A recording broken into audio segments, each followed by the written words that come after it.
नमस्कार दोस्तों, वेधशाला में आपका स्वागत है। मैं हूं सुमित रावत और आज हम बात करने वाले हैं प्लॉट साइजेस के ऊपर। क्या कहता है वास्तुशास्त्र आपके प्लॉट साइजेस के बारे में? क्या प्लॉट साइजेस रिकमेंडेड है? तो चलिए शुरू करते हैं। वास्तुशास्त्र के अंदर जो है एक सर्टन प्रपोर्शंस दिए गए हैं। उन प्रपोर्शंस के हिसाब से ही आपको अपना प्लॉट लेना होता है, अपना मकान बनाना होता है। अब कई लोगों के पास जो है इस तरीके का प्लॉट होता है जिसके अंदर जो है उसकी लंबाई बहुत होती है, चौड़ाई कुछ नहीं होती। ये प्लॉट एकदम जो है रेल के डब्बे की तरह लगते हैं कि एक के बाद एक के बाद एक के बाद एक कंपार्टमेंट आता जाता है उनके अंदर।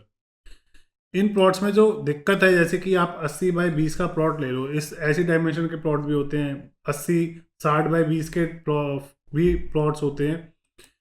इन प्लॉट्स में क्या होता है, जो उनकी विड्थ होती है, विड्थ से 4 गुना इनकी लेंथ होती है, जिसकी वजह से ऐसे प्लॉट्स के अंदर जो है वेंटिलेशन की बहुत दिक्कत होती है। अगर आपके दोनों साइड, जो मकान के दोनों साइड अगर मकान बने हुए हैं, तो फिर क्या होता है, आपके पास सिर्फ दो जगह बचती हैं, आगे और पीछे की तरफ से लाइट आने का सोर्स होता है। अब अगर आपके घर में पीछे की तरफ भी अगर मकान बना हुआ है, तो सिर्फ आगे से लाइट सोर्स आने का मतलब बनता है। और वो लाइट सोर्स बहुत अंदर तक पेनिट्रेट नहीं कर पाता, जिस वजह से जो आपका जो घर है ना, उसके जैसे आप ये 3 पार्ट्स देख सकते हो, इन 3 पार्ट्स में पूरा अंधेरा रहता है, वेंटिलेशन भी नहीं हो पाता। अगर आप स्काई लाइट भी लेके आते हो तो भी वो उतनी सक्सेसफुल नहीं हो पाती ऐसे केसेस के अंदर। और जो है दुर्गंध पूरे मकान के अंदर बनी रहती है, चाहे आप जितना मर्जी मैकेनिकल वेंटिलेशन करने की कोशिश कर लो।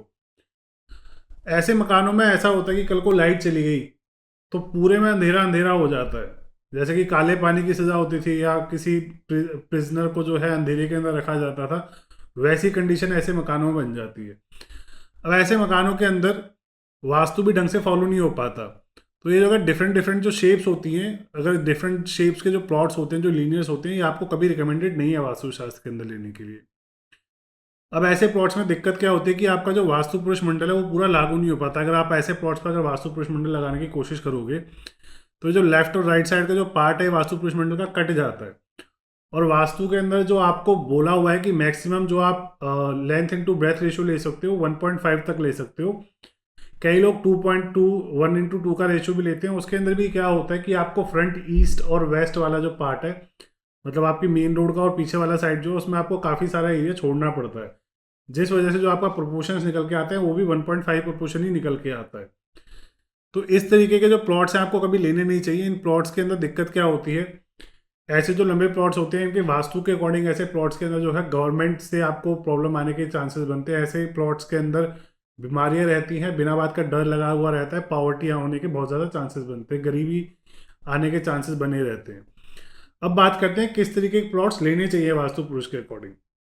देखिए, वास्तुशास्त्र के अकॉर्डिंग जो प्लॉट्स जो डिवाइडेड हो रखे हैं वो कास्ट के बेसिस पे हो रखे हैं, कि कौन सी कास्ट को कितना देना चाहिए। जैसे हम ब्राह्मण के बारे में बात करें, तो मैंने पिछली वीडियो में बताया था, जो ब्राह्मण जो कास्ट होती है वो उन लोगों की होती है जो कि टीचर्स होते हैं, प्रोफेसर्स होते हैं, प्रीस्ट होते हैं, जो दिमाग से ज़्यादा काम करते हैं, जो वैदिक होते हैं थोड़े ज़्यादा, प्रोफेसर लेक्चरर्स वगैरह जो होते हैं, इनको जो है ब्राह्मण की कास्ट के अंदर रखा जाता है। ऐसे क्षत्रियों के अंदर उनको रखा जाता है जो पुलिस वाले होते हैं, आर्मी वाले होते हैं, जो प्रोटेक्टर लोग होते हैं।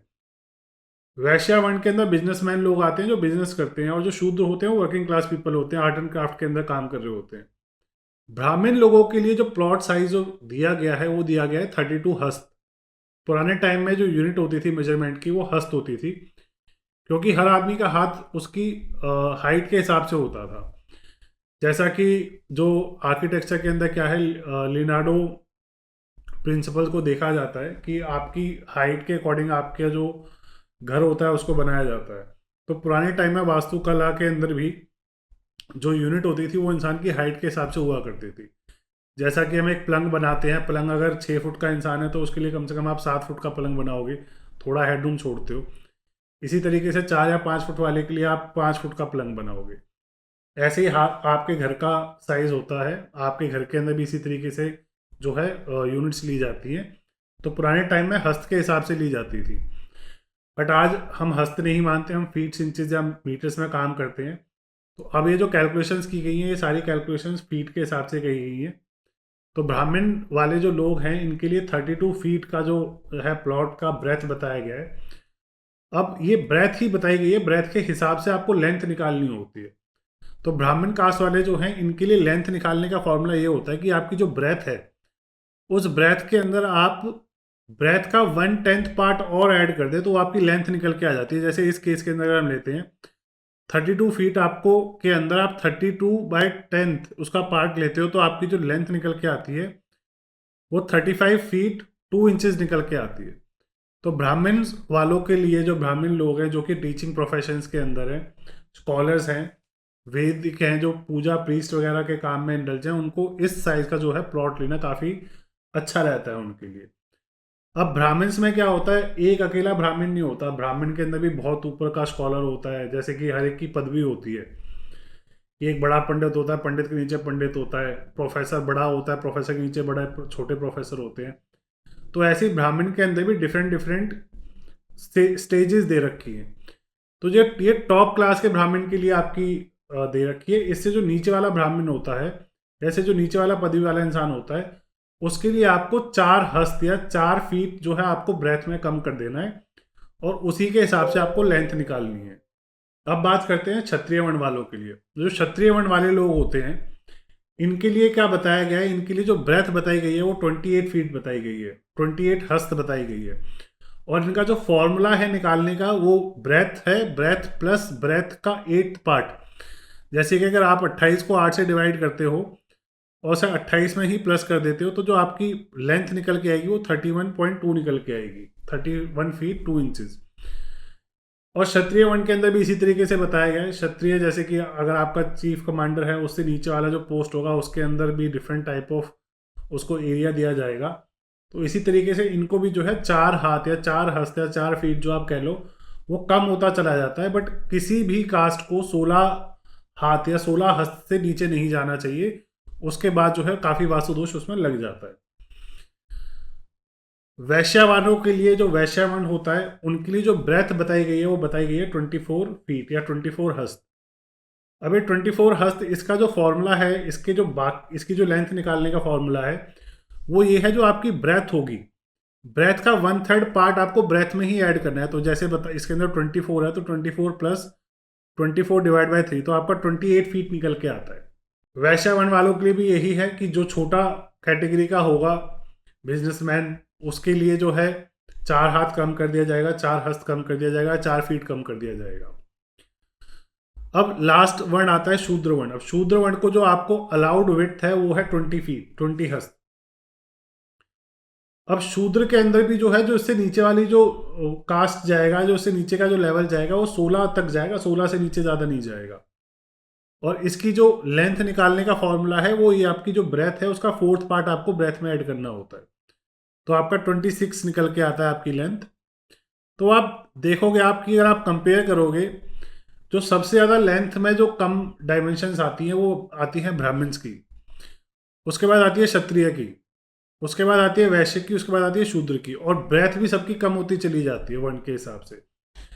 अब ये ऐसा होता है कि हमारी जो बॉडी है ना, हमारी बॉडी में से एक ऊर्जा निकलती है।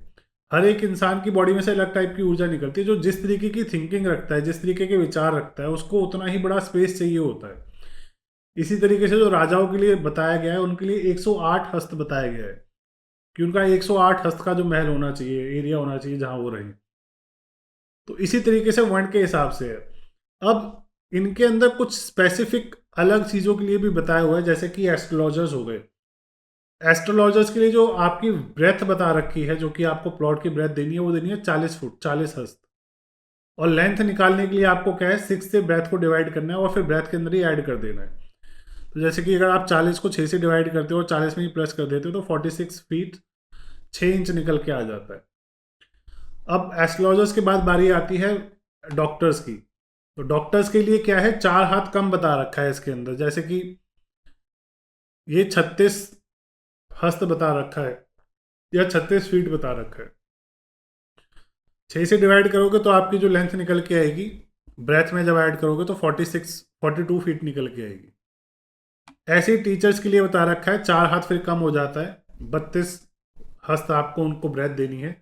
लेंथ निकालने के लिए ब्रेथ को 6 से डिवाइड करके ब्रेथ में ही ऐड कर देना है। तो उनकी जो लेंथ निकल के आती है वो आती है 37.3। इसी तरीके के जो गुरु होते हैं, जो किसी के टीचर वगैरह हैं या पंडित वगैरह जो लोग होते हैं, उनके लिए 28 और 24 दे रखी है ब्रेथ। आपको लेंथ निकालने के लिए 6 से डिवाइड करना पड़ता है। पंडितों के लिए 24 हस्त दे रखी है। अब यहाँ पे भी आप देख सकते हैं कि जो एस्ट्रोलॉजर होता है उसको सबसे ज़्यादा दे रखा है, और फिर पंडितों के लेवल तक जब नीचे लेके जाते हैं तो और जो डायमेंशन कम होती चली जाती है। अब अगर आप स्पेसिफिकली यही डायमेंशंस फॉलो करते हो तो ये जो है आपके लिए काफ़ी फलदायक रहती है।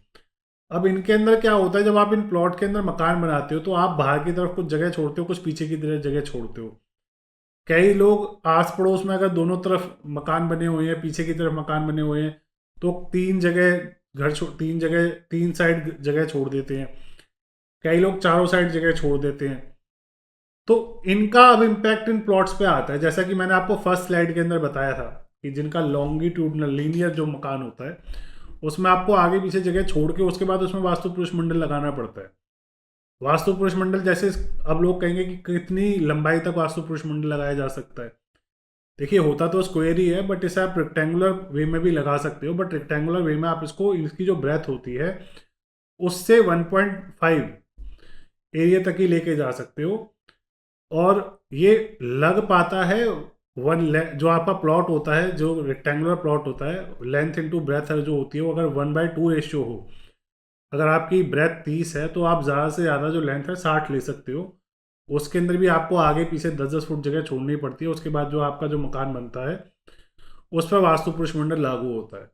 वास्तु के जो नियम लागू होते हैं वो सिर्फ आपके बने हुई प्रॉपर्टी पे ही लागू होते हैं। अगर किसी के इंसान के पास 100 एकड़ ज़मीन है और 100 एकड़ ज़मीन के बीच में अपना घर बना रहा है, तो पूरी 100 एकड़ ज़मीन पर नहीं लागू होगा, सिर्फ जहाँ पे वो बना रहा है वहीं लागू होगा। और जो 100 एकड़ की जो ज़मीन है उसकी शेप का असर उस आदमी के ऊपर आएगा। तो ये थे प्लॉट्स के साइजेस जो आपको वास्तु शास्त्र के अंदर दे रखे हैं, जो आपको फॉलो करने चाहिए। अब इसके आगे हम बात करेंगे कि इन प्लॉट्स के अंदर आपको कितनी जगह आगे छोड़नी है, कितनी जगह पीछे छोड़नी है। अगर आप आगे छोड़ते हो तो उसका क्या असर आता है, पीछे छोड़ते हो तो कितना असर आता है, 3 साइड से छोड़ते हो तो क्या असर आता है, और किस दिशा में छोड़ते हो इसका भी बहुत फर्क आता है। अब जैसे कि अगर आप ईस्ट और वेस्ट के अंदर मकान में जगह छोड़ते हो तो ऐसा मकान आपके लिए काफ़ी अच्छा रहता है, आपकी संतानों के लिए काफ़ी अच्छा रहता है, आपकी लीनिएज के लिए काफ़ी अच्छा रहता है। और अगर आप साउथ में और नॉर्थ में जगह छोड़ देते हो, साउथ और नॉर्थ छोड़ देते हो, तो ऐसा मकान बहुत बुरा होता है, आपके लिए वेल्थ बहुत ख़राब कर देता है। तो ऐसे डिफरेंट डिफरेंट तरीके के जो हैं वास्तु के अंदर बताया हुआ है कि कहाँ आप बिल्ड कब करोगे, कहाँ पे आप जगह छोड़ोगे, तो उसके हिसाब से जो है आपको उसका फल मिलता है। तो इस विषय पे हम अगली वीडियो में बात करेंगे। तो मिलते हैं आपसे अगली वीडियो में, तब तक के लिए नमस्कार।